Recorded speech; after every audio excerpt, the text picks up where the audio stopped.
Fantasy Philosophers is brought to you by fantasy-info.com. Wow, the New Orleans Saints defense was really wild last year.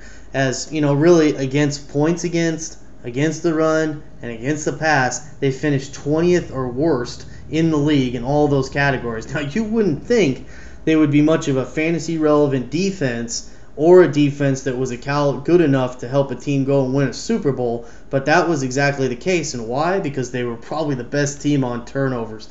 They made a lot of turnovers. They had 9 touchdowns total in special teams and defense throughout the regular season. That is an amazing total for defensive touchdowns. So this is bad. And if you're getting that kind of touchdown total, you are definitely going to be a fantasy relevant defense throughout the season, and you're getting a bunch of turnovers.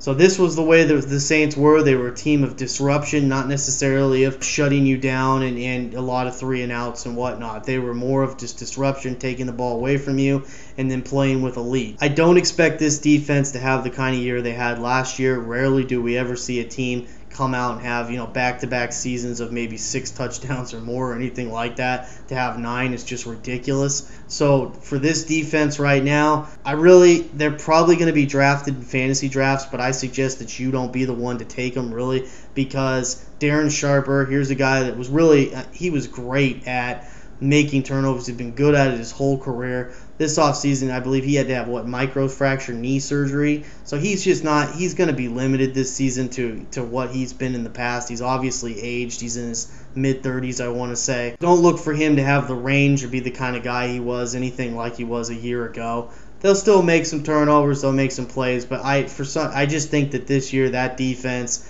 I would really be amazed if they came out and had anything close to the kind of year that they put together last year. I think if they're going to be a solid fantasy relevant defense, we've got to see their total statistics against the run, against the pass, and points given up. Those have got to drop really good because, again, they finished 20th or worst in all of those categories. With the Saints, I would not suggest that you draft them unless you have to hold on to 2 defenses on your team. The structure of your league demands that you hold on to 2 or something like that, or you just normally do. Then go ahead and take a stab at them, but other than that, I wouldn't use them as your only defense. For more fantasy football information, go to fantasy-info.com and sign up for our free e-newsletter. Good luck in your 2010 Fantasy Football League. As an added bonus, the Fantasy Info guys will include their 5 secret tips for success in